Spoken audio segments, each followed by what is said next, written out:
passada nós trabalhamos aí com o primeiro mandamento, né?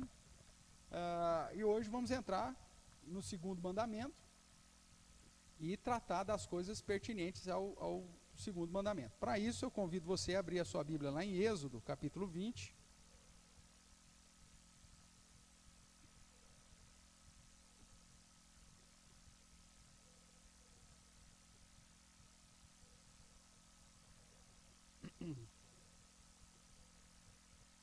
E vamos ver aí então do que trata o segundo mandamento.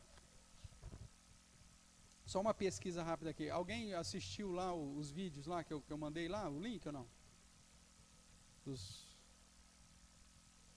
Do Dennis Prager lá, sei lá como fala. Não?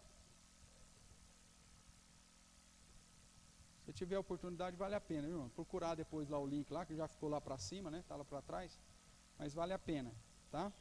Procura lá no IP PRA Comunicados, que aí está mais perto, com certeza, porque tem menos aviso lá. Mas vamos lá. Pular aqui essa questão do resumo. Vamos lá para Êxodo 20, do verso 4 até o verso de número 6. Tudo isso é o segundo mandamento. Tá bom? Então vamos lá. Diz assim: não farás para ti imagem de escultura, nem semelhança alguma do que há em cima nos céus, nem embaixo na terra, nem nas águas debaixo da terra. Não as adorarás, nem lhes darás culto, porque eu sou o Senhor teu Deus, Deus zeloso, que visito a iniquidade dos pais nos filhos até a terceira e quarta geração daqueles que me aborrecem, e faço misericórdia até 1000 gerações daqueles que me amam e guardam os meus mandamentos. Ok? Estou vendo aqui o Paulo compartilhou aí, Paulo? Então o Paulo já fez aqui a gentileza de compartilhar aí de novo o link dos vídeos que eu comentei, que serve para reforçar aquilo que nós estamos falando. Então, ótimo, irmãos. Os 10 mandamentos, que é o padrão moral de Deus, a expectativa, né, que Deus apresenta para a organização de um mundo ideal. Vimos que já tratamos de vários assuntos para chegarmos aqui. Vimos que, portanto, quando se trata dos 10 mandamentos propriamente, o foco está em Deus. É Deus quem estabelece isso, é Deus quem traz esses mandamentos. E o fundamento está no fato dele ter libertado o seu povo. Isso aponta para a libertação da escravidão do Egito, mas também aponta para a libertação do pecado. Então, Deus, como sendo um libertador, então ele apresenta essas regras, esse padrão ético para compreendermos aí a vontade de Deus. O primeiro mandamento, que nós terminamos a semana passada, não terás outros deuses diante de mim, eu disse que é o mandamento talvez mais o fundamental, porque a partir disso está fundamentado todos os demais. E aí nós trabalhamos segundo o nosso catecismo maior, do que significava, quais são os pecados proibidos nesse mandamento e quais são as posturas exigidas, né? E aí tratamos de algumas questões práticas, principalmente do fato do coração do homem ser uma fábrica de ídolos, e que se a gente não tomar cuidado, a gente acaba adorando tudo menos Deus, né? A gente adora até a nós mesmos, os nossos filhos, o nosso cônjuge, o nosso trabalho, o nosso dinheiro, o nosso sucesso, né? A gente acaba colocando isso como Deus da nossa vida e nos esquecemos do Senhor. Se nós realmente entendermos o que trata o primeiro mandamento, certamente nós vamos compreender o que significa viver para Deus, né? E aí, portanto, todos os meus sonhos, meus projetos, o que eu sou, o que eu tenho, o que eu vou ter, vai estar voltado para fazer para a honra e glória do Senhor, para engrandecimento do Senhor, né? Lembrando que nós somos comprados, nós somos libertos, nós não tínhamos nem vida. Se Deus não agisse em nós, nos perdoando em Cristo Jesus, irmãos, nós estávamos condenados e não teríamos absolutamente nada. Quando nós entendemos da onde o Senhor nos tirou, aí fica mais fácil de colocar esse Deus como o Senhor, né, no nosso coração, na nossa vida, e adorar somente a Ele. Depois, então, no verso 4, inicia aquilo que o Catecismo Maior de Westminster trata na pergunta 107 como sendo o segundo mandamento. Como nós lemos aqui, né? Não farás para ti imagem de escultura, nem figura alguma de tudo que há em cima no céu, embaixo da terra, nem nas coisas debaixo da terra, ou no mar.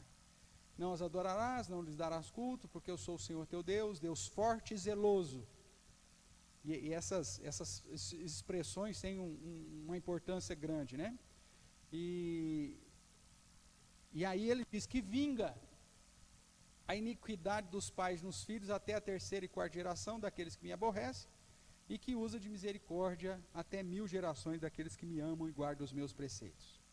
Antes de entrarmos propriamente no mandamento, que nós vamos tratar ele primeiro, mas só da leitura aqui do segundo mandamento já surgem algumas dúvidas e alguns questionamentos contemporâneos, né? Você já ouviu falar sobre maldição hereditária? Obrigado. Maldição hereditária? Já? É uma doutrina, consequência da teologia da prosperidade, onde é dito o seguinte: aquilo que seu pai fez, o pecado que seu pai cometeu, vai trazer maldição para a sua vida. Então, meu pai era mulherengo, vagabundão, tarará. Aí o meu filho, pastor, vai ser igualzinho, porque é maldição hereditária. E as pessoas tendem a acreditar nisso. E aí, por conta da teologia da prosperidade, então diz assim: não, você tem que quebrar essa maldição hereditária, tem que fazer um processo de libertação e tudo mais, né? Nós vamos tratar disso mais para frente, mas, por exemplo, quando você vai para alguns textos bíblicos, Deus deixa claro que Ele trata com as pessoas individualmente. O texto mais claro e clássico nesse sentido é Ezequiel, capítulo 18, onde Deus fala o seguinte: olha, cada um é responsável pelo seu próprio pecado. Se um homem, sendo mau, pecar, eu vou aplicar sobre ele a justiça por conta do pecado dele. E se esse homem mau, pecador, miserável, tem um filho que vê as obras do pai e decide andar em novidade de vida e anda de modo justo, eu não vou aplicar sobre o filho o pecado do pai. E se esse filho bom também agora casa, tem um filho, o filho se torna terrível, e eu não vou fazer vistas grossas nesse menino, porque o outro era bom. Ou seja, cada um eu vou tratar individualmente. Então a palavra do Senhor, ela nos traz indicativos de que essa história de maldição hereditária não tem base bíblica. Porém, nós não podemos negligenciar o contexto da consequência. Vamos pegar uma ideia de consequência. Eu fui criado dentro de um contexto onde meu avô fumava. Sei lá, 3 maços de cigarro por dia. Ok? E eu convivi, morava junto, tal, com meu avô fumando lá e eu fumando junto. Aí depois, quando eu cheguei na minha adolescência,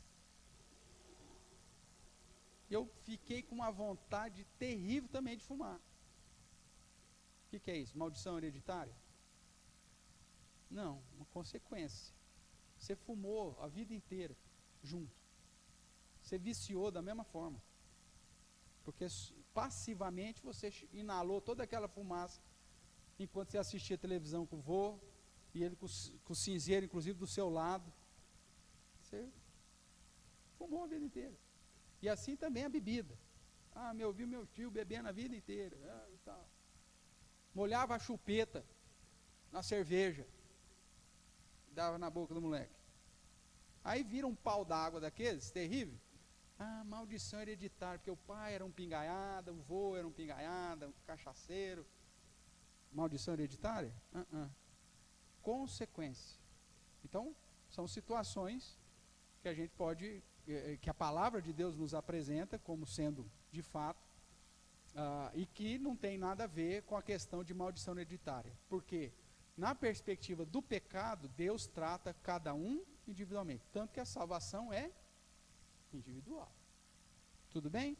Mas isso nós vamos tratar mais para frente, porque o texto nos diz que Deus vinga a iniquidade dos pais nos filhos até a terceira e quarta geração. O que significa isso? Vingar a iniquidade dos pais nos filhos. Então nós vamos ter que tratar, isso aqui vai mais para frente.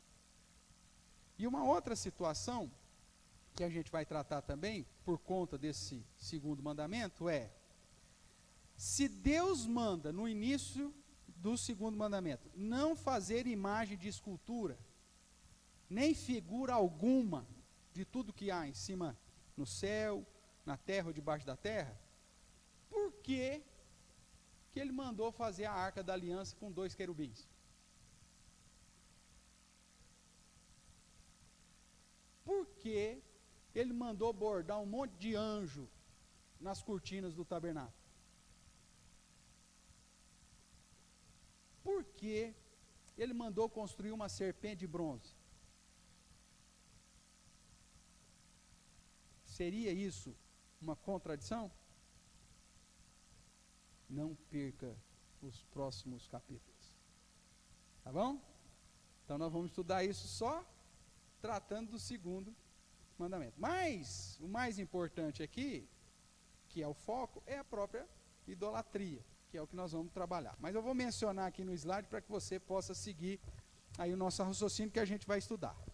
Questões relevantes, né, antes de entrarmos propriamente aqui no estudo, do que significa ensino o segundo mandamento. Como eu disse, se Deus proibiu fazer imagem de esculturas, por que ele mandou construir a Arca da Aliança? Com os 2 querubins, um voltado para o outro, com as asas tocando, cheio de detalhe, aquela coisa toda. Por que ele mandou fazer a serpente de bronze? Olha, se não é proibido fazer imagem de escultura, como que ele manda? Vamos trabalhar com isso. Dito isso, o uso de representações gráficas fere o princípio bíblico, o segundo mandamento? O que é representações gráficas? Você já viu na revista de escola dominical, o que é que você vai falar? O peixinho, por exemplo. Ou mais que isso. Você pega a revista de escola dominical, tem lá uma figura, o desenho de Jesus. Será que isso fere o segundo mandamento? Será que a revista teria que fazer alguma coisa sem rosto? Um personagem sem rosto? Porque se você faz o desenho de Jesus dentro de uma ilustração de uma revista para criança, você está fazendo o quê? Uma imagem. Pode ser usado? Não pode? Se pode, por que pode? E se pode, por que a gente não faz uma aqui? Nesse paredão bonito que nós temos aqui. Tudo bem? Vamos trabalhar com isso. O que mais? Quando o segundo mandamento fala sobre maldição e bênção sobre as gerações, trata do quê? Maldição hereditária? Eu já dei a dica que não, mas vamos depois ter as bases bíblicas para isso. Porque muitas vezes você vai ouvir gente falando: você viu o que aconteceu com a família do fulano? Olha, isso é maldição hereditária. Porque isso aconteceu com o trisavô dele. Foi igualzinho. Teve barriga d'água igual. Mesma coisa. É maldição hereditária. Aí tem que fazer a corrente dos 823 para quebrar esse negócio. Porque Jesus não tem poder mais para esse negócio, não.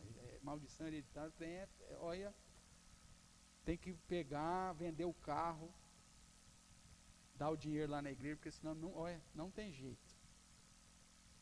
Você sempre vai escutar um louco falando um troço desse. Então, vai ser importante estudar isso aí também. Tá bom? Mas, guarda isso aí. Guarda isso aí. Vamos lá. Vamos tratar então do mandamento primeiramente.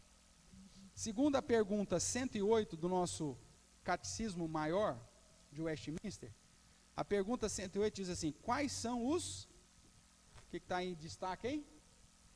Deveres exigidos no segundo mandamento. Quando ele diz, não farás para ti imagem de escultura, porque eu sou o Senhor teu Deus, Deus zeloso, que visita a iniquidade. O que ele quer dizer com isso? Então vamos lá, segundo o nosso catecismo, vamos dividir em alguns pontos. Primeiro, deveres exigidos. Eu preciso receber, observar e guardar puros e inalterados todo o culto e todas as ordenanças religiosas que Deus instituiu na sua palavra, especialmente a oração, as ações de graças em nome de Cristo. O que o catecismo está querendo dizer? O foco do segundo mandamento não é a representatividade. Se você pega só a primeira parte, diz, não farás para ti imagem de escultura. Nem da terra, nem do céu, nem do mar, mas o foco aqui não é a representatividade. Você fazer alguma coisa que represente alguma coisa no céu, na terra, ou uma imagem. O foco não é a representatividade. O foco está na adoração. Aqui você já vai ter elementos suficientes para entender por que eu posso ter um vasinho desse aqui sobre essa mesa, que é falso, inclusive, que é fake news, né? Porque ele não é natural, muito bem feito por sinal, mas alguém fez a imagem de algo que está na terra, não foi? Porque não existe uma planta como essa, natural. Que planta que é essa, Márcio? Vamos ver. Qual que é? Copo de leite? Copo de leite. Aí. Nem eu sabia. Você sabia, Márcio? Eu também não. Ainda bem que o seu Zé está aqui. Então, mas existe a planta natural. Tal. Alguém, acho que foi Luiz, né? Fez uma imagem de algo que está na terra. Porque existe copo de leite.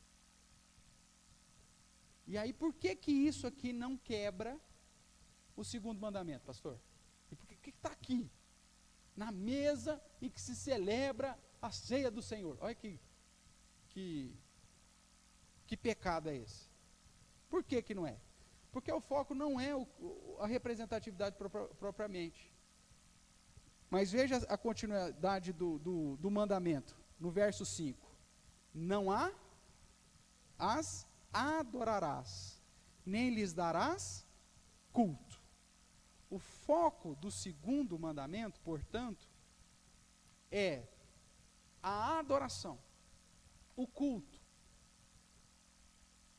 E a ideia é que o culto seja voltado tão somente para o Deus Criador de todas as coisas. E é por isso que o próprio Deus permite, em alguns momentos, o fazer imagem, porque essas imagens não eram alvo de adoração. Quando elas começaram a se tornar alvo de adoração, o que Deus fez? Destrói a imagem. O próprio Deus chega para Moisés e fala, está tudo morrendo aí, está picando cobra, então faz o seguinte, faz uma serpente de bronze, levanta uma haste bem alta e põe lá no meio como que chama? Do arraial do povo, lá no acampamento. Que aconteceu alguma coisa, olhou para a serpente, está curado. Lembra da situação? Beleza. E assim foi. Passaram-se séculos e essa bendita serpente ficou lá. O que o povo começou a fazer? Começou a ir lá adorar a serpente bronze. Aí o que Deus manda fazer? Destrói a serpente. Corta fora. Porque o foco não é a representatividade, mas o foco é a adoração, o culto prestado. Se alguém chegar aqui e começar a adorar esse bendito falso copo de leite, põe fogo nesse trem. Joga fora. Porque o problema está na adoração. Qualquer objeto. O problema está na Adoração. Não a adorarás, não lhes darás culto. Esse é o contexto do segundo mandamento. Se você for na perspectiva de Deus, você chega, seu filho foi lá no jardim da infância. Aí a professora de artes pediu para ele desenhar o cachorrinho de estimação, né, o animalzinho de estimação dele. Ele foi lá e desenhou o cachorrinho. Aí chega em casa e fala assim, olha pai, o que eu fiz? Ou então faz na argila. Vamos fazer na argila. Vamos piorar aqui a nossa história aqui. O professor pediu para ele fazer na argila. Aí fez lá uma imagem do cachorrinho bonitinho, pintou com as cores. E ele chega em casa com isso, e você é um pai extremamente radical, religioso, você olha para aquilo lá e pega aquele cachorrinho lá e pá, joga no chão. E esmiuça. E que eu treinei em casa, hein? E esmiuça o cachorrinho. Porque não pode fazer imagem de escultura, nem semelhança alguma do que há em cima nos céus, nem embaixo na terra, nem nas águas debaixo da terra. Se o mandamento terminasse aqui, era isso. Você não podia nem desenhar. Ok? Todos esses artistas, esses pintores, tinha que ter posto fogo na fogueira, eles e as obras dele. Se o mandamento tivesse terminado no verso 4. Mas o mandamento não é só o verso 4. É o contexto. O que está sendo proibido é você fazer imagem com o objetivo de adorar. Fazer imagem que vai ser usada para prestar culto. Tudo bem aqui? Então, esse é o foco do segundo mandamento. E ele vai tratar de uma questão ética, de uma questão de moralidade, que é de adorar e prestar culto tão somente a Deus. Então, segundo o catecismo, ele vai dizer, olha, e não é prestar o culto de acordo com aquilo que você acha, de acordo com a sua criatividade, de acordo com aquilo que você pensa. Mas eu pensei, esse negócio de pensar quando se trata de moralidade e ordenança do Senhor é a pior coisa que você pode fazer. Porque quando há uma prescrição de Deus, o que se espera de você é tão somente obediência. E não só em relação a Deus, né? Em muitas situações, né? Em muitas situações, onde há uma ordenança, a melhor coisa que você tem que fazer é obedecer. Chego lá diante de um lago, está lá uma plaquinha lá, proibido nadar. Aí você pensou que alguém pôs aquela plaquinha lá porque é um cara malvado que não quer que ninguém se divirta. Aí você resolve fazer o quê? Nadar. Aí no outro dia você está no noticiário. Morre fulano de tal, nadando na represa que estava proibida, porque tem, sei lá o que lá, um problema lá, não podia nadar. Então, quando há uma ordenança, a melhor coisa que você tem que fazer é obedecer. Agora, quando é uma ordenança de Deus, muito mais. Ok? Então, o que o catecismo vai dizer? Em relação, já que o segundo mandamento trata da adoração, e diz que aquele que não adorar a Deus somente é alvo da vingança de Deus, e que aquele que adorar corretamente é alvo da misericórdia de Deus, então esse é um mandamento muito sério. E que deveria, irmãos, dentro de um contexto de igreja reformada, igreja bíblica, acabar com toda e qualquer possibilidade de ecumenismo. Ecumenismo não é avanço religioso, é desobediência. Nossa, a igreja presbiteriana reformada é muito retrógrada.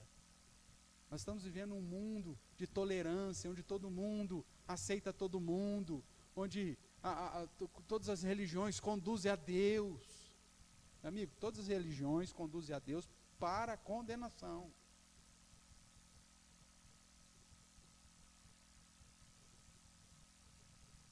Existe um padrão específico que o próprio Deus determinou. Não sou eu que estou inventando, é o próprio Deus que determinou. E o que se espera dentro dessa moralidade é que eu obedeça esse princípio. Então, qualquer culto que não esteja dentro do padrão que o próprio Deus estabeleceu, é quebra do segundo mandamento. Por mais boa intenção que você tenha.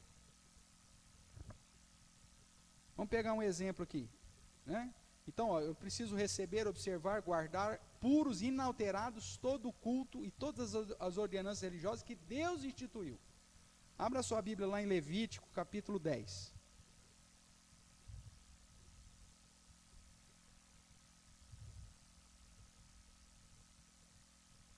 Vamos pegar um exemplo aqui de adoração errada.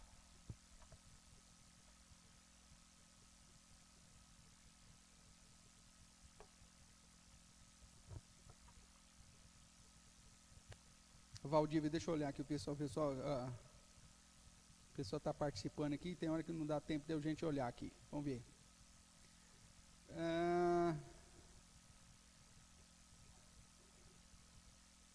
Valdívia, depois eu tento te encaminhar pelo WhatsApp, tá? O Lucas está falando sobre maldição hereditária, a gente vai tratar disso um pouquinho mais para frente, mas é isso mesmo, você tem que renunciar, renuncio, obra de macumbaria, minha avó me levou para benzer, aí tem que fazer tudo aquele negócio. Você tem que renegar tudo, isso mesmo. A justificativa por trás disso é que você tenha pecado naquilo, seus antecedentes podem ter feito, então é melhor renunciar do que sofrer as maldições do pecado que nem sabe. Veja, é um aprisionamento, né, Lucas? A gente vai tratar disso depois. Pelo jeito você já participou de algum culto de libertação aí, de quebra de maldição, né? Que dá detalhes aqui, é bem isso mesmo. Você respondeu, cresci nesse contexto. Sobre a Valdívia, aqui falando até dessas imagens, né? Ela cita sobre a Santa Ceia, que a gente geralmente faz a ornamentação da mesa, pondo lá as uvas, pondo um pãozinho, não é assim? Se o segundo mandamento fosse apenas o versículo 4, zera tudo isso, não pode nada. Tudo bem? Abriu lá em Levítico? Abriu Levítico capítulo 10? Então vamos lá, diz assim: Nadab e Abiú, filhos de Arão. Quem que era Arão? O irmão de Moisés, que foi feito o que dele? Ele foi ungido o que? Sacerdote. E juntamente com ele foi ordenado quem mais? Foi os filhos.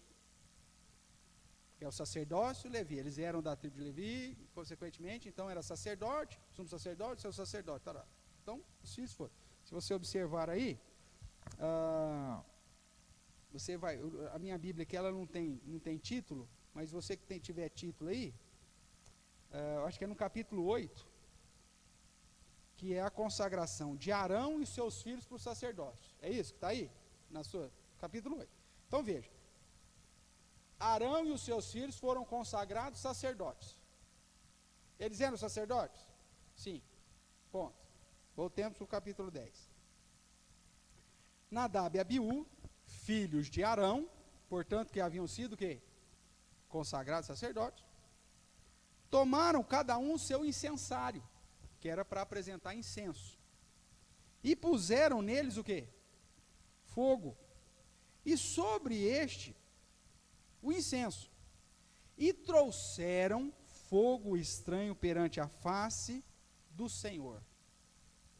E agora a última frase desse versículo é essencial.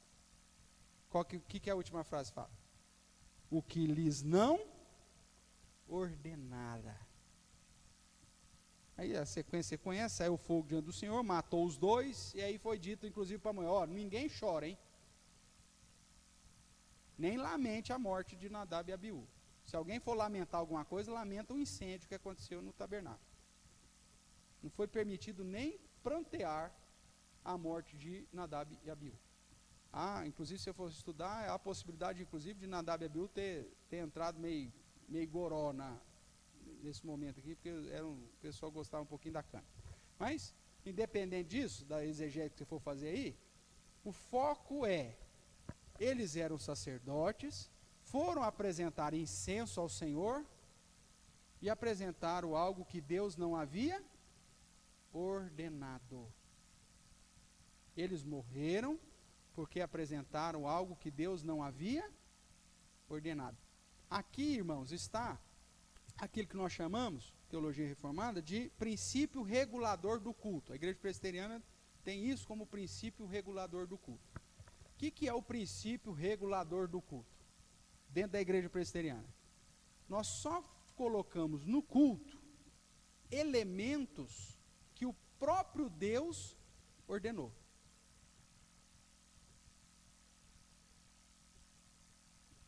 Ou seja, dentro do culto só vai ter aquilo que o próprio Deus ordenou.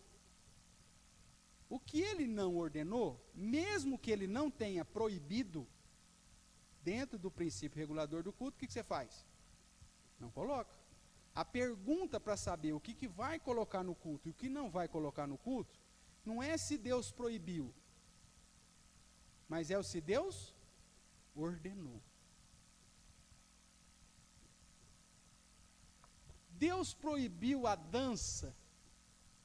Não, você tem um monte de situações, o povo de Israel dançando de alegria. Então, pastor, Deus não proibiu dança em lugar nenhum. Não é essa a pergunta que você tem que fazer. A pergunta que você tem que fazer em relação ao culto é: Deus ordenou dança para o culto? Deus mandou: entrai na minha presença e dançai diante de mim. Tem algum lugar na Bíblia que manda você vir adorar o Senhor dançando? Pastor, o Salmo 150 fala disso. Não, peraí. O Salmo 150 não está falando de culto. Como o Salmo 47 não está falando de palmas no culto. Está falando de um cântico. O Salmo 150, nós já estudamos ele.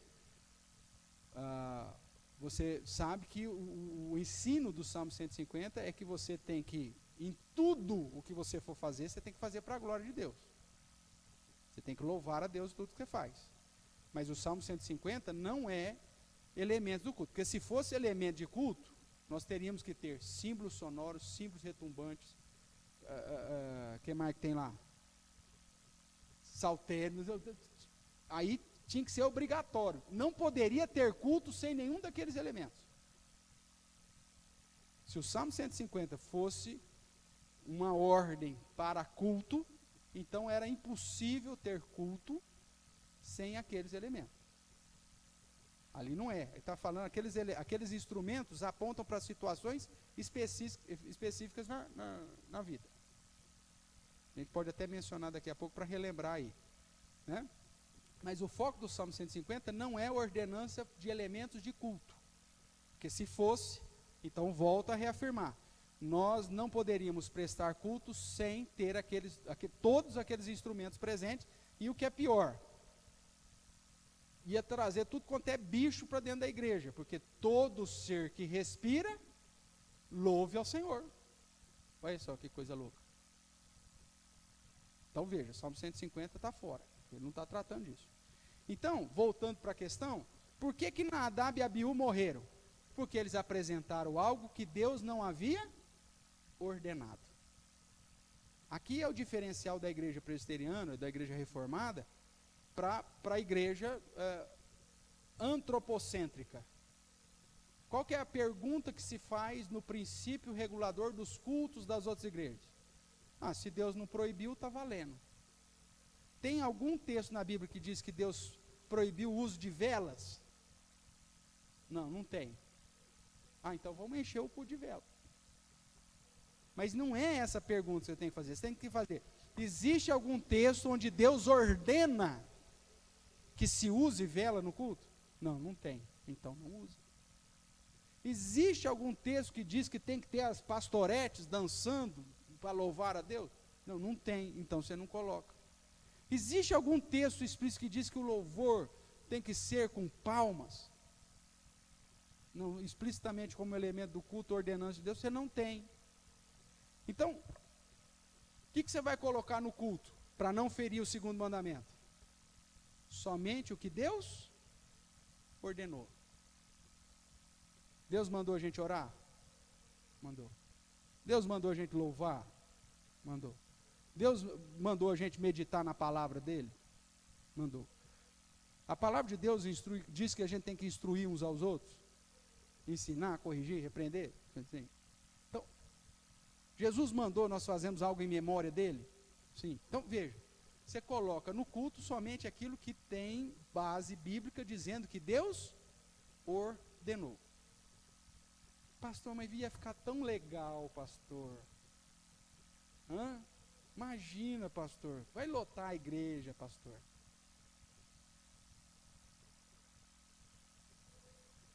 Pô, as pastoretes, pastor, tudo de colã, com véu esvoaçante. Vamos pegar o pessoal da mesa administrativa, de colã, né? Para fazer aqui uma encenação. Enquanto o senhor está pregando, eles estão encenando, pastor. Imagina. Vai ser um sucesso.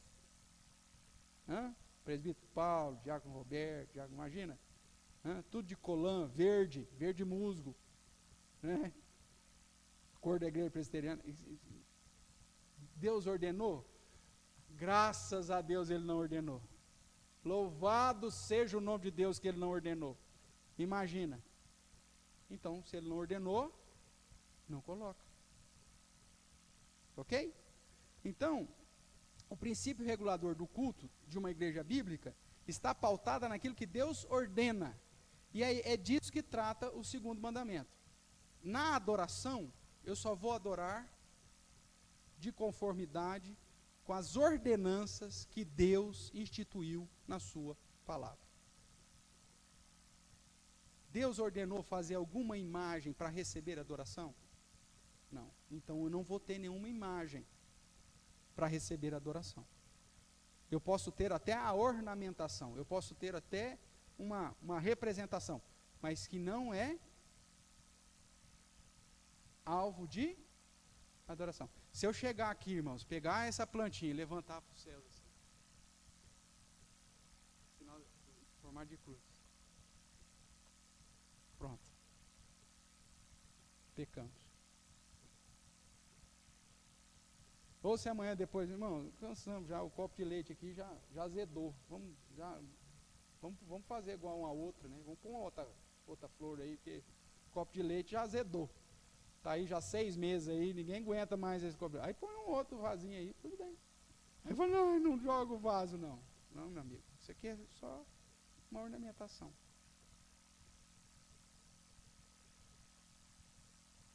Qualquer objeto. Até mesmo, irmãos, o livro. O que nós estudamos e respeitamos é a palavra que está nele. Mas se você pegar a Bíblia como objeto de culto, pronto. Você já quebra o segundo mandamento. Então, começando, o segundo mandamento trata de adoração, de dar culto. E esse culto tem que ser, então, só de acordo com as ordenanças que Deus instituiu na sua palavra. Segundo, a leitura, a prédica, o ouvir da palavra e o administrar e a recepção dos sacramentos. Tudo isso foram ordenados por Deus. Então é dever exigido que o meu culto tenha esses elementos. Eu não posso faltar. Eu não posso negligenciar aquilo que Deus ordenou. Eu não posso colocar o que Ele não ordenou. Agora, o que Ele ordenou é obrigatório ter. Eu tenho que fazer.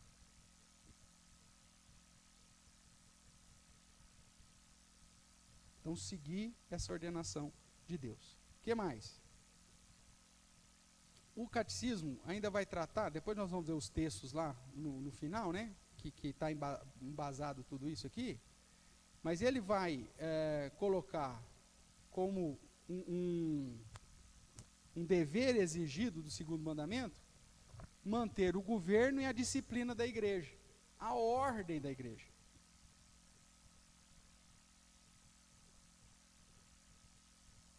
Porque imagine um padrão de culto que não tenha uma linha de governo e de disciplina.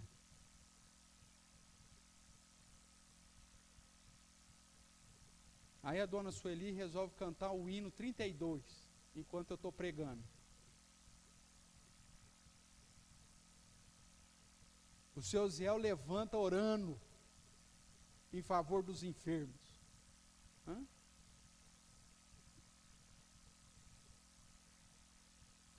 Aí o coral levanta e atravessa todo mundo. Não.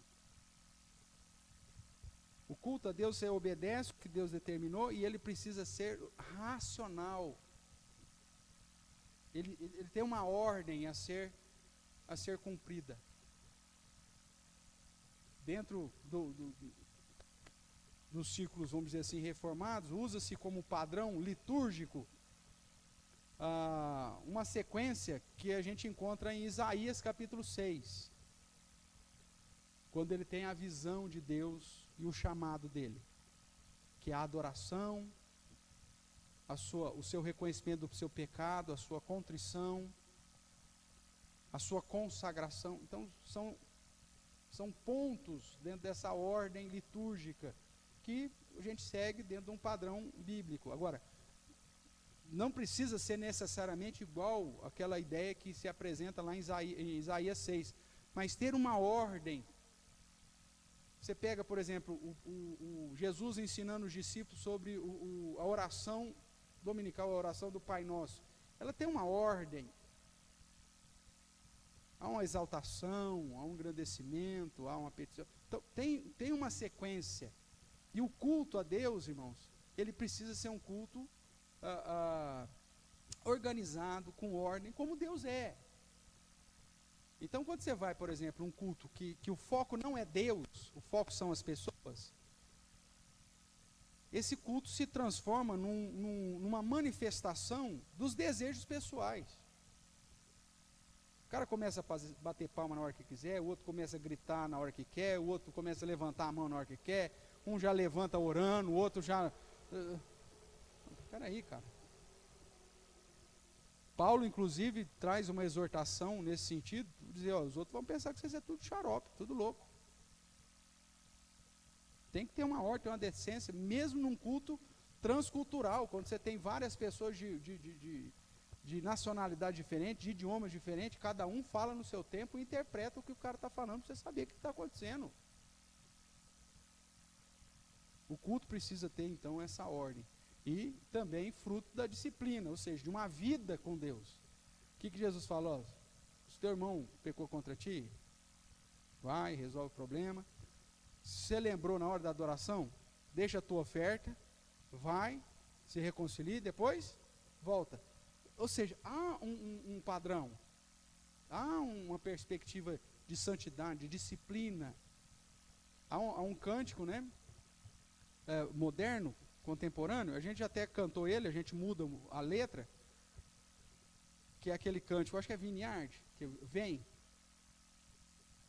essa é a hora da adoração, vem, assim como estás, diante... não vem assim como você está não, cara. O padrão bíblico não é assim, vem do jeito que você está. Quer ver o padrão bíblico? Como que você tem que se apresentar a Deus? Abra lá a Bíblia em Isaías capítulo 1, para você ver como que é o padrão que Deus quer. Porque o culto, irmãos, ele é previsto para aqueles que creem em Deus. Apesar do culto ser público, entrar qualquer um, né, até cachorro entra, mas a ideia do culto é o povo que crê em Deus adorando a Deus. Então ele não vem de qualquer jeito. O que diz aí Isaías capítulo 1? Vamos dar uma olhada aqui? Deixa eu abrir aqui também. A partir do verso 10, talvez já seja interessante. Ele diz assim: ouvi a palavra do Senhor, vós príncipes de Sodoma, prestai ouvidos à lei do nosso Deus, vós povo de Gomorra.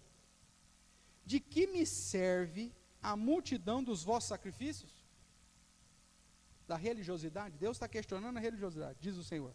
Eu estou farto dos holocaustos de carneiro, da gordura de animais cevados, e não me agrado do sangue de novilhos, nem de cordeiros, nem de bodes. Quando vindes para comparecer perante mim, quem vos requereu o só pisardes nos meus atos? Não continueis a trazer ofertas vãs. O incenso é para mim abominação, também as festas de lua nova, os sábados, as convocações das congregações. Não posso suportar o quê? Iniquidade associada ao ajuntamento solene. Você não pode vir de qualquer jeito adorar o Senhor, meu amigo. Se você não vir com contrição para adorar o Senhor, com arrependimento dos seus pecados, seu culto não é aceito, é simples assim. É o que acontece com Caim. Vai ser rejeitada a sua oferta e a sua pessoa. Não, Deus não suporta a iniquidade associada ao culto. Então eu não posso vir de qualquer jeito. Essa música ela precisa mudar. Vem como está. Não, meu amigo, se você está em pecado, você não vem não, porque você corre o risco de levar uma burdoada.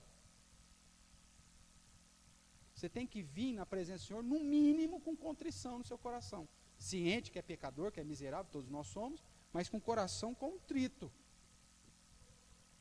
Agora, tem gente que vem na igreja chupando chiclete, como se estivesse vindo do teatro, entendeu? Acabou de aprontar uma besteira antes de vir para o culto, vai sair do culto, vai fazer outra besteira, ou seja, não tem... importante estou indo na igreja, estou na igreja. E tem pai e mãe que falam assim: ai, pastor, é importante, meu filho está vindo na igreja. Meu, seu filho é um pecador miserável. De segunda a sábado a gente vê o que o cara apronta aí. Não adianta nada ele estar vindo na igreja. Está enganando a quem? Melhor que ele não viesse. Ai, pastor, não fala isso. Não, não sou eu que estou falando, não. Quer ver? É Deus que está falando. Observe. As vossas festas de lua nova e as vossas solenidades, a minha alma as aborrece. Já me são pesadas, estou cansado. Está fazendo Deus sofrer. Pelo que quando estendeis as mãos, eu escondo de vós os olhos. Sim. Quando multiplicais as vossas orações, não as ouço. E por que Deus não suporta a nossa adoração e não ouve a nossa oração? O que diz aí? Porque as vossas mãos estão cheias de sangue, que aqui é sinônimo de pecado. Por isso que depois lá no verso 18 em diante, ele vai falar: se os vossos pecados são vermelhos como carmesim, ou como a escarlata, ou seja, que aponta para sangue. Então, sangue aqui está cheio de sangue, é sinônimo de iniquidade, de pecado. Se você está vivendo uma vida de pecado e vem adorar a Deus, Deus fala: ó, meu amigo, eu não escuto a sua oração. Você levanta a mão para me adorar, isso para mim é um peso. Eu escondo de vós os olhos. O que mais? Aí ele diz: como que você tem que vir? Verso 16: lavai-vos, purificai-vos, tirai a maldade de vossos atos de diante dos meus olhos, cessai de fazer o mal, aprendei a fazer o bem, atendei à justiça, repreendei ao opressor, defendei o direito do órfão, pleiteai a causa da viúva ou das viúvas. Veja, é vida, irmãos. Não é religiosidade que Deus quer. É vida. Estendendo a mão e tudo mais. E aí ele vem com o verso 18. Vinde.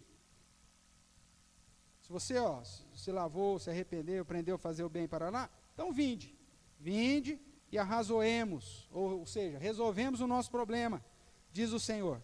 Ainda que os vossos pecados sejam como a escarlata, eles se tornarão brancos como a neve. Ainda que sejam vermelhos como carmesim, se tornarão como a lã.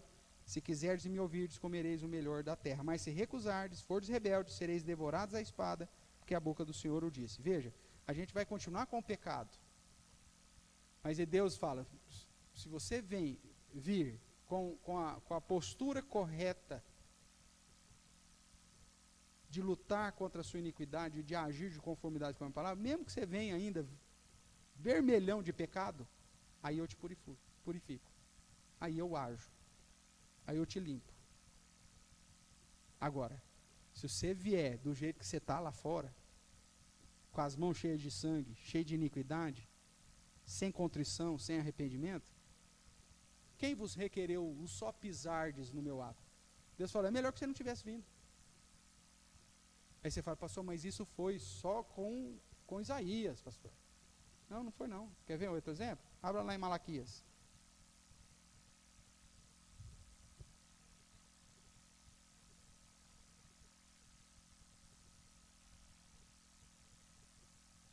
Adorar a Deus do modo que Ele quer, irmãos, exige vida santa.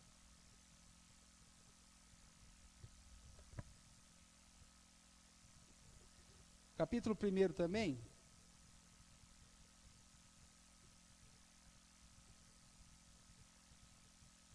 Vamos ver aí, a partir do 6. O filho honra o pai, o servo ao seu senhor. Se eu sou o pai, onde está a minha honra? Se eu sou o Senhor, onde está o respeito para comigo? Diz o Senhor dos exércitos a vós outros, ó sacerdotes que o desprezais o meu nome. Vós dizeis, em que desprezamos nós o teu nome? E aí ele responde, ofereceis sobre o meu altar pão imundo, e ainda perguntais, em que te havemos profanado? Nisto que pensais, a mesa do Senhor é desprezível. Quando trazeis animal cego para o sacrificardes, não é isso mal? Ou quando trazeis o coxo, ou o enfermo, não é isso mal? Ora, apresenta o teu governador, acaso terá ele agrado de ti e te será favorável? Diz o Senhor dos exércitos. Agora, pois, suplicai o favor de Deus, que nos conceda a sua graça. Mas com tais ofertas nas vossas mãos, aceitará ele a vossa? Veja, há uma relação entre a sua adoração e a sua pessoa. Se a sua adoração está errada, ele rejeita a sua pessoa. Foi assim com Caim. Coração errado, oferta errada, ou oferta certa e coração errado, rejeita o todo. O que mais que diz aí? Verso 10. Tomara houvesse entre vós quem feche as portas, sem ter mudança de vida e sem ter uma postura correta na adoração, é melhor que feche a porta. Antes fosse que alguém trancasse a porta e jogasse a chave fora. O que mais que ele vai dizer? Tomara houvesse entre vós quem feche as portas, para que não acendesses debalde o fogo no meu altar. Eu não tenho prazer em vós, diz o Senhor dos exércitos, nem aceitarei da vossa mão a oferta. Ou seja, eu posso vir a adorar a Deus de qualquer jeito? Sim ou não? Não posso, irmãos. Eu tenho que vir continuarei sendo pecador, mas eu tenho que vir com a disposição de arrependimento, de contrição diante de Deus. Deus não suporta iniquidade associada ao culto. E aí você vai para algumas igrejas, o culto é um carnaval. Porque não está ali para agradar a Deus, não está ali para prestar culto a Deus, está ali para agradar o coração do próprio homem, para satisfazer os desejos do próprio homem. E dependendo do culto, dali você já sai e já vai fazer besteira lá para fora.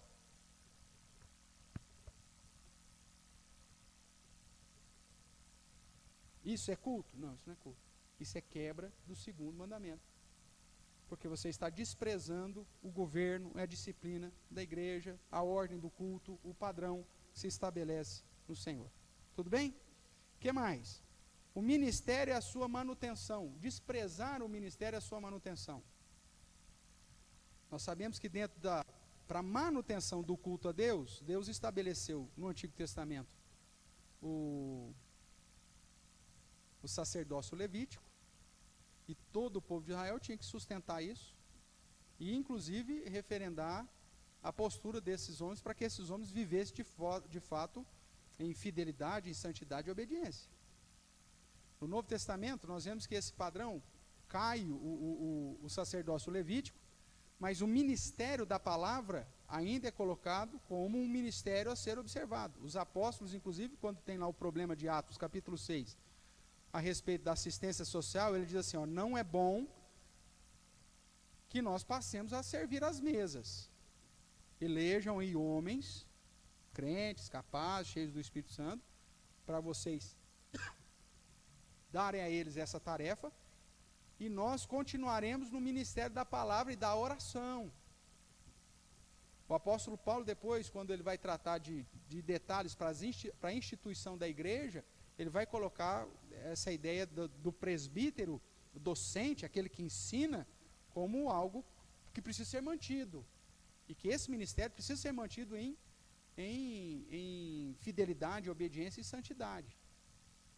Infelizmente, irmãos, o ministério pastoral, nos nossos dias, tem sido desprezado e tem sido, na verdade, um instrumento de comércio.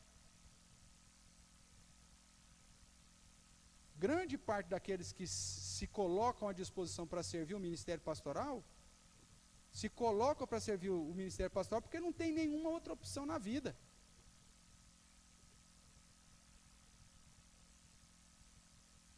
Porque acha que o ministério pastoral é um ministério para ser servido. Os caras ficam loucos. Porque o cara se torna um deusão dentro da igreja. Não é isso o ministério pastoral. Se o próprio Senhor Jesus serviu, o pastor tem que ser exemplo de serviço. Eu fico constrangido quando as pessoas falam, mas o senhor é pastor. Eu falo, mas e daí? Não sei quem vomitou. O pastor foi lá e pegou o pano para limpar. Gente, o pastor, corre lá. Mas qual que é o problema? Ou eu ficar no fim da fila. Não, o senhor é o pastor, o senhor que é o primeiro, o senhor que tem que comer primeiro. Onde está escrito isso na Bíblia, meu amigo? Aí você vai para essas igrejas pentecostais, esses pilantras desses pastores aí, os caras vivem como marajá, cara. E aí os caras se vestem de uma capa de ungido, que o dia que ele não está no culto, o culto é uma porcaria. Mas peraí, o culto é para quem? O culto é para mim? É para o pastor? Tem igreja que vem aí, põe o cara sentado num trono, que é quase isso, aí vem as congregações apresentar um cântico para o pastor. Meu amigo, vai queimar no inferno, velho, porque você está quebrando o segundo. Deus vai vingar a iniquidade desse povo. E não são poucas as histórias de famílias pastorais que são destruídas, porque esses caras assumem o lugar de Deus. Não são poucas as histórias. Você vai lá para Malaquias, você vai ver de novo, Deus falando que ia jogar cocô, excremento, fezes na cara dos sacerdotes. Os excrementos dos animais que eram sacrificados, Deus falou, vou esfregar na sua cara. O pessoal fica assustado com o negócio dele. Mas é isso que está falando lá. Para não falar que eu chamo a igreja de infeliz, pobre, né? Sem dar o texto, né, Paulo? Abra lá, está em Malaquias ainda comigo?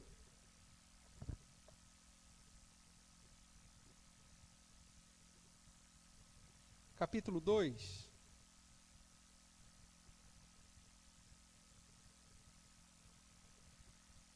Está falando dos sacerdotes. Ele vai dizer assim: agora, ó sacerdotes, para vós outros é este mandamento: se o não ouvirdes e se não puserdes o vosso coração para dar honra ao meu nome, diz o Senhor dos Exércitos, enviarei sobre vós a maldição e amaldiçoarei as vossas bênçãos. Já as tenho amaldiçoado, porque vós não propondes isso no coração.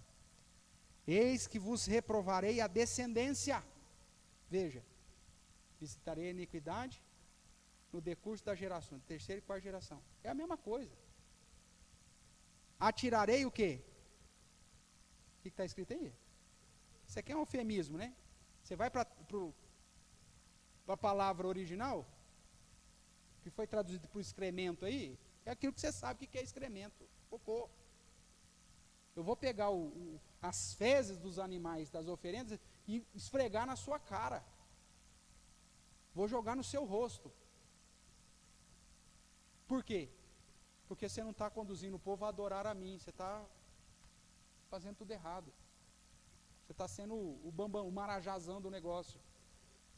Vou amaldiçoar, vou reprovar a descendência, vou jogar excremento na sua cara, o excremento dos vossos sacrifícios, e para junto deste serei levado. Eu vou pegar cocô, vou jogar na cara de vocês. O excremento do sacrifício, e vou jogar vocês lá, naquele lugar.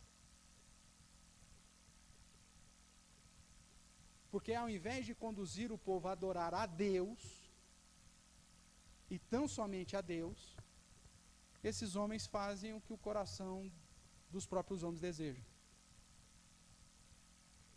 Talvez você vai lembrar dessa situação. Culto público, solene.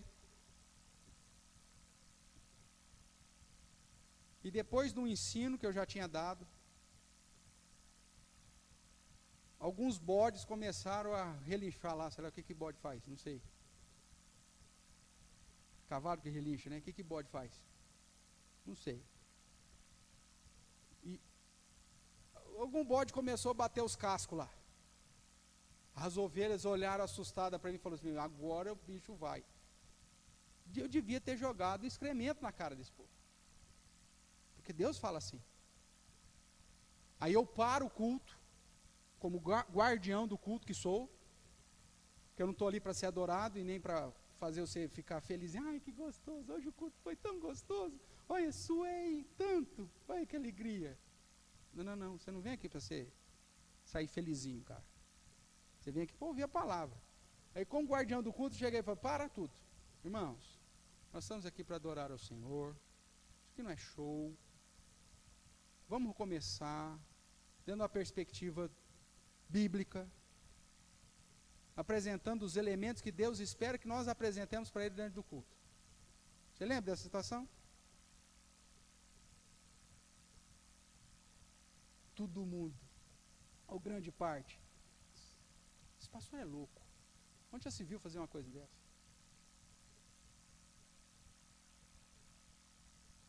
Esse cara não bate bem.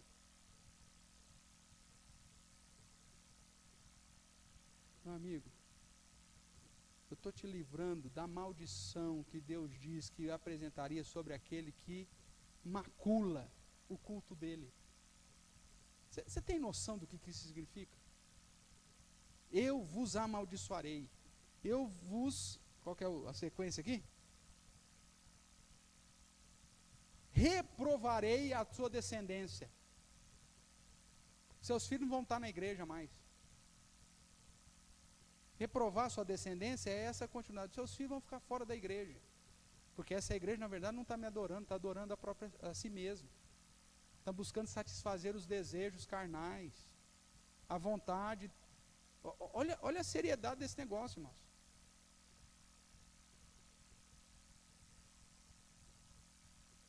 E aí, ao invés da igreja louvar a Deus, porque o dono do púlpito, humanamente falando, está preservando a fidelidade cultica, dá um pé na bunda dele. Mais fácil. E fizeram isso com um monte de gente já.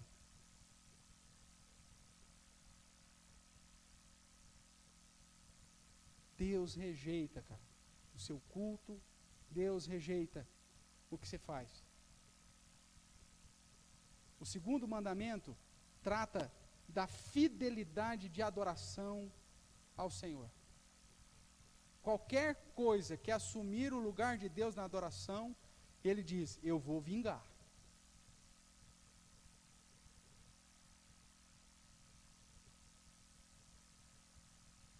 Eu vou te envergonhar. Eu vou te amaldiçoar. Eu vou reprovar. Eu não vou aceitar. É muito sério, irmãos. Nós não estamos brincando de igrejinha. É muito sério.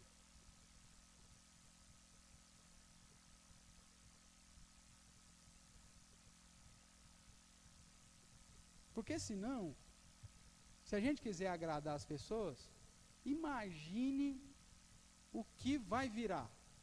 Imagine não, é só você olhar por aí, você já vai ver o que virou. E vai piorar, hein? Vai piorar.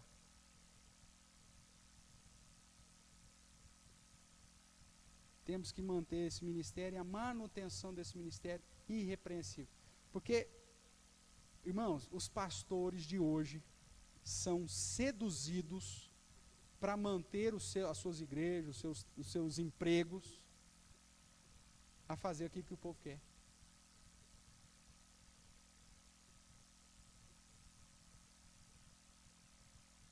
E não aquilo que Deus quer.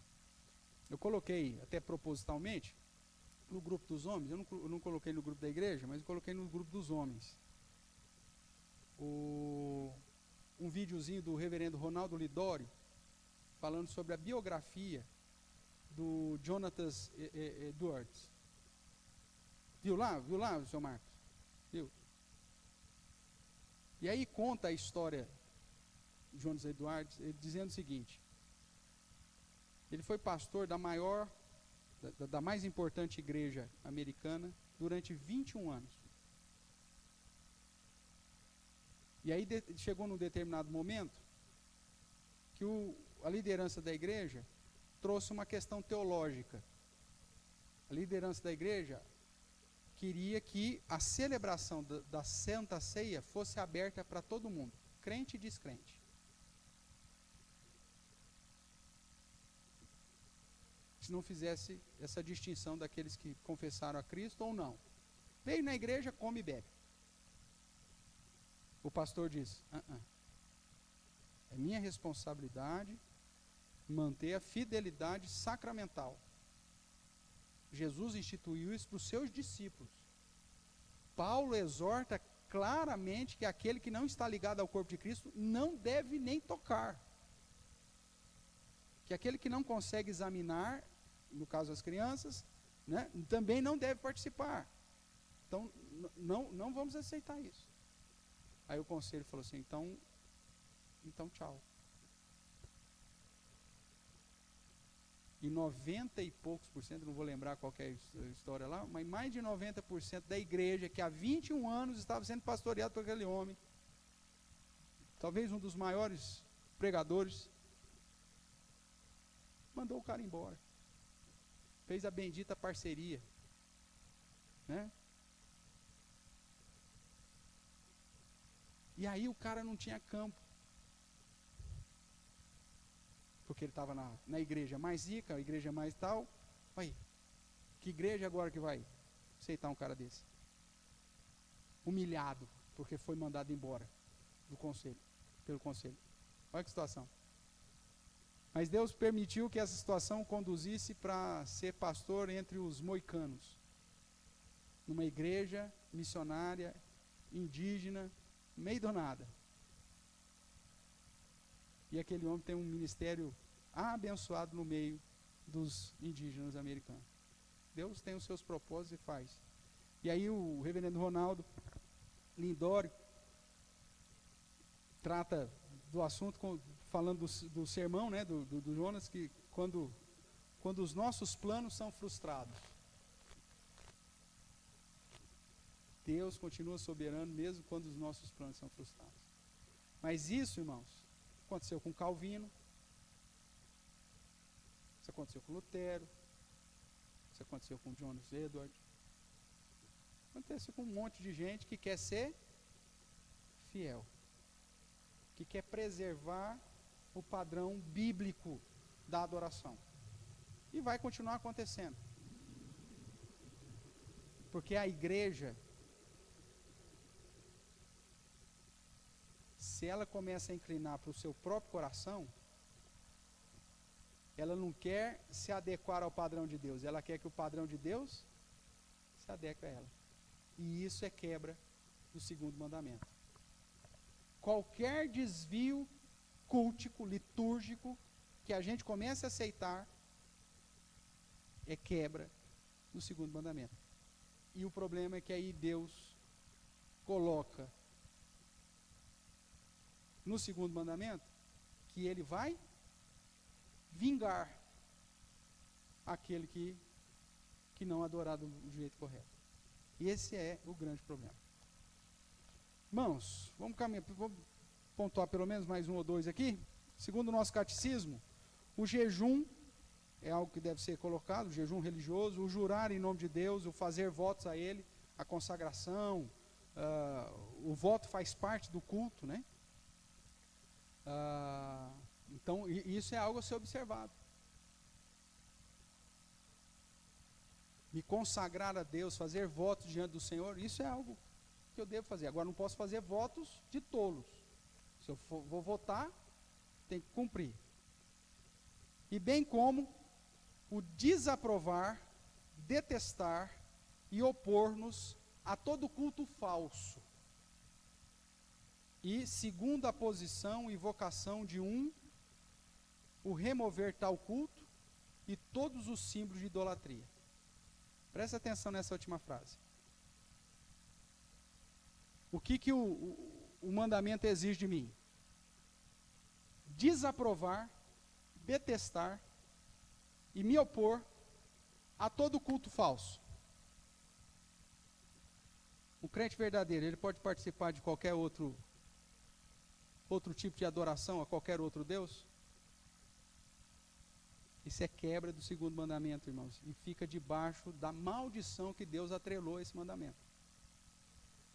Não tem problema nenhum, vamos lá, né? É meu amigo, pediu para eu ir lá. Eu convidei ele para vir na igreja, pastor. Ele veio domingo. Aí agora ele falou, agora é só a vez. Agora nós vamos lá, que domingo que vem, ou sexta-feira que vem, ou sábado que vem, sei lá o que dia, é lá na minha igreja. E lá vocês adoram o quê? Beuzebu. Mas eu fui na sua, agora você vem na minha. Ou então, você me convidou, levou minhas crianças na IBF, ou na Escola Bíblica Dominical, agora é a vez de você deixar eu levar suas crianças no Cosme Damião. Meu amigo, não existe essa negociação. Não farás para ti imagem de culto, não a adorarás, não lhe prestarás culto, significa desaprovar, detestar e se opor a todo e qualquer culto falso. Pastor, vai ter um culto ecumênico lá, da formatura lá do jardim da infância lá. E eu sou representante da classe, eu não posso faltar. Meu amigo,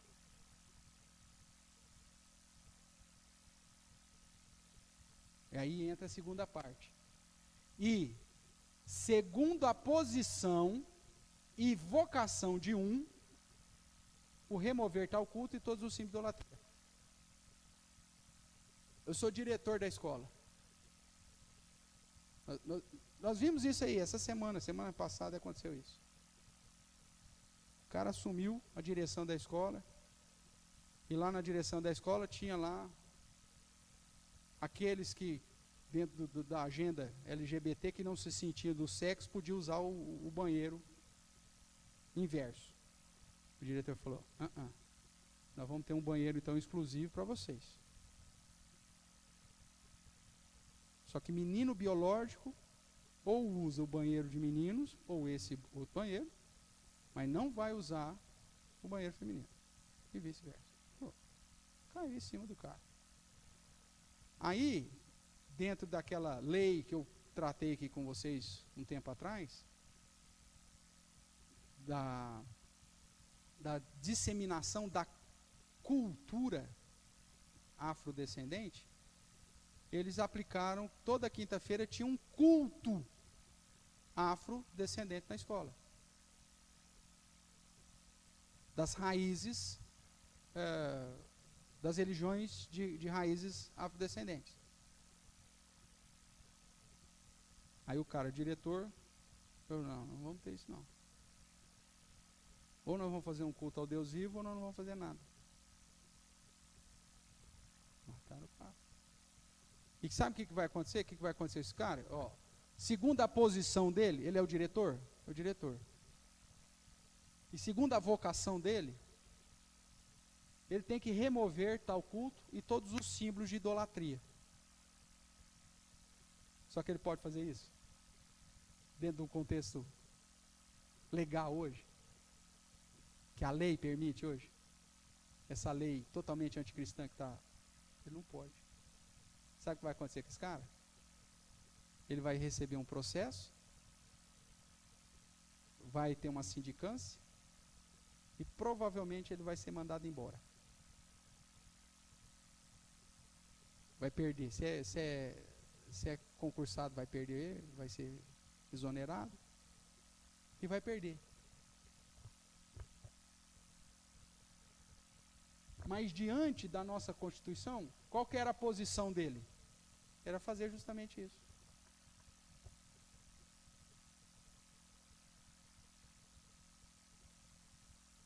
Estou lá no meu escritório, do funcionário público. Aí o chefe da seção falou com a beata lá, porque é a semana da Santa, não sei das quantas, de Guadalupe, e aí então vai trazer a imagem para ficar aquela semana lá no escritório.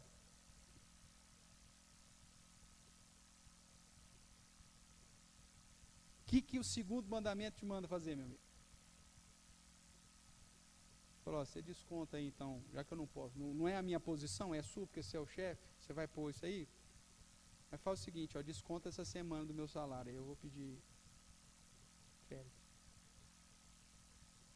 Pastor, mas eu vou ter um prejuízo financeiro de uma semana.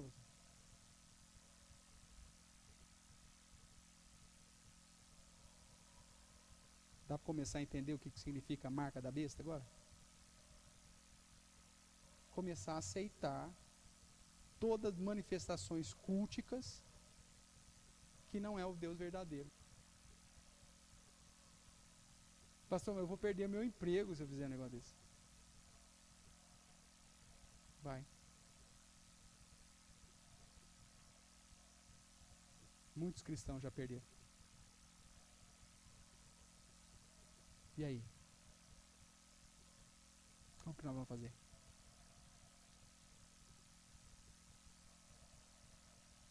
Aí você fala assim, pastor, vamos fazer e torcer para que Deus não aplique o verso 6.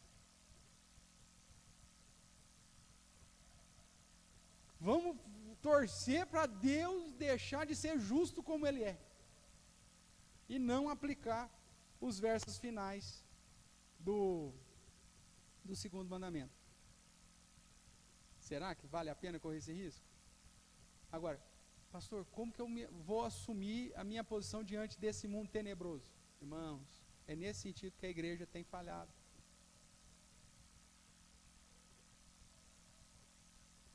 A gente coloca em muitas situações porque nos faltou a coragem de fazer o que tinha que ter sido feito há muito tempo. Cadê a nossa escola confessional?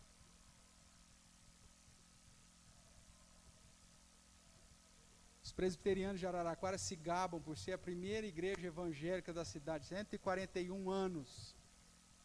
E aí? Que diferença nós fizemos? Cadê o hospital presbiteriano? Para dar cloroquina para a turma. Na hora da pandemia. Cadê?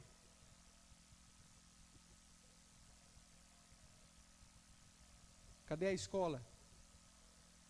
Cadê o colégio? Cadê a universidade? 142 anos, meu amigo. Não deu tempo? Claro que deu tempo. É que sempre a igreja foi frágil no cumprimento do seu dever. Você pega a história da igreja presbiteriana do Brasil em Araraquara, ela já começa com uma disciplina de todos os membros da igreja. Você pega a primeira ata, a ata de organização, o presbitério vem e disciplina todo mundo.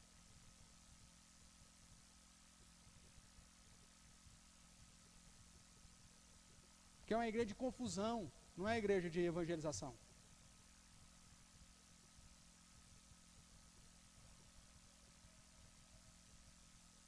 E o problema é o seguinte, e agora?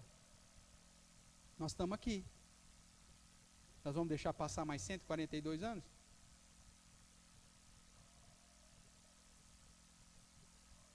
Porque se nós temos a nossa estrutura, aí é nossa estrutura. Aí é nossa estrutura.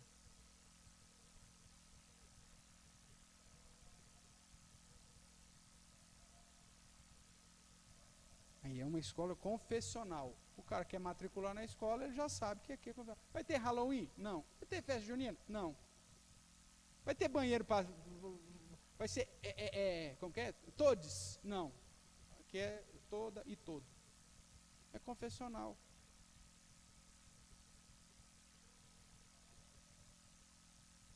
Só que dá trabalho, irmãos. Só que aí a gente vende esse culto, porque esse culto não é só questão da adoração litúrgica, é adorar a Deus em todas as situações. A gente vende isso e colhe maldição.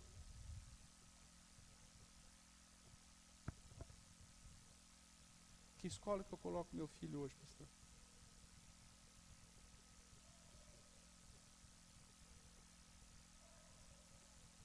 Como que eu vou trabalhar com isso? Entendeu, irmãos? Mas fruto dessa falta de trabalho nosso. E aí, para terminar, então todos esses textos estão lá, tá lá no material disposto, né, na internet do Catecismo Maior, está na página da Igreja Presbiteriana Reformada, e aí você tem acesso a tudo isso. Só tem um aqui que eu pus em amarelinho, que eu quero terminar fazendo essa leitura com vocês. Deuteronômio capítulo 7.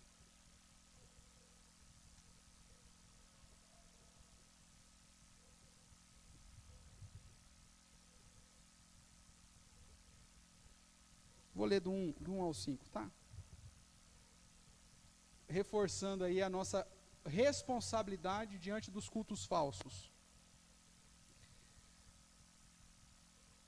Quando o Senhor teu Deus te introduzir na terra a qual passas a possuir, e tiver lançado muitas nações diante de ti, os heteus, os girgazeus, os amoreus, os cananeus, os ferezeus, os heveus, os jebuseus, 7 nações mais numerosas e mais poderosas do que tu, e o Senhor teu Deus as tiver dado diante de ti, para as ferir, totalmente as destruirás. Não farás com elas aliança, nem terás piedade delas, nem contrairás matrimônios com os filhos dessas nações, não darás tuas filhas a seus filhos, nem tomarás suas filhas para teus filhos, pois elas, presta atenção, fariam desviar teus filhos de mim, para que servissem a quem? A outros deuses. E a ira do Senhor se acenderia contra vós outros, e depressa vos destruiria. E o verso 5 então. Porém assim lhes fareis, derribareis os seus altares, quebrareis as suas colunas, cortareis os seus postes ídolos, e queimareis as suas imagens de escultura. Porque tu és povo santo ao Senhor teu Deus. O Senhor teu Deus te escolheu para que te fosses o seu povo próprio de todos os povos que há sobre a terra. É ou, meus irmãos. É ou. Hã? O famoso. É ou. Não é tolerância. Não é aceitar. Não que somos melhores. Não. Somos tão pecadores quanto. A diferença é que a graça nos alcançou. Mas a postura que Deus exige de nós é fidelidade a Ele exclusivamente.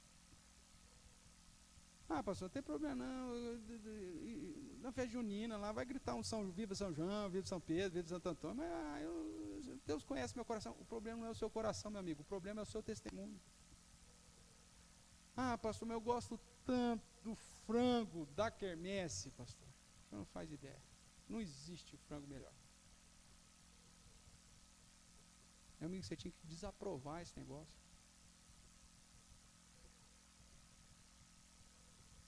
Ah, pastor, eu faço parte do conjunto ecumênico, não sei o quê. Meu amigo, hoje em dia tem algumas igrejas evangélicas que não dá para você dar a mão, porque já venderam o culto do Senhor.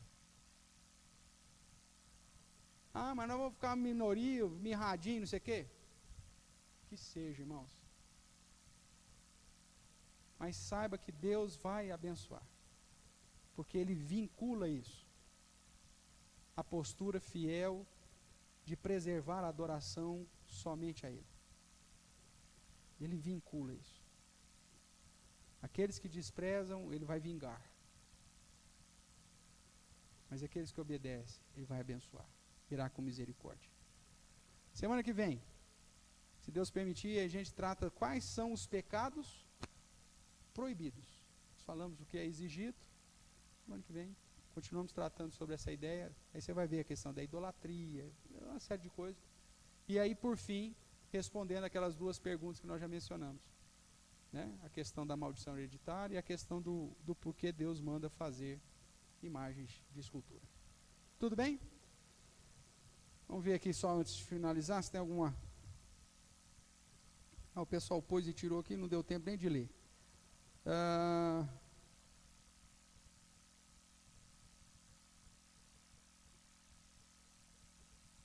Eu não sei aqui qual que é o contexto aqui, Valdívia, mas vamos lá. Mas nesse caso mesmo, eu não cultuando, porque a imagem já traz essa adoração, diferente do exemplo do arranjo floral. Eu não sei do que você está tratando propriamente aqui, mas qualquer coisa você me dá um toque no WhatsApp aí, a gente te responde. Tá bom? Irmãos, vamos orar então. Quero agradecer a todos os irmãos que nos acompanharam aqui também pela internet. Que Deus esteja abençoando aí a sua vida e que a gente continue firme aí, pelo menos voltando aos princípios fundamentais das Escrituras. E pelo menos nos aproximando de novo para o padrão que Deus espera de nós. Porque infelizmente a igreja começou a se desviar de novo. Tem estado longe. Ok?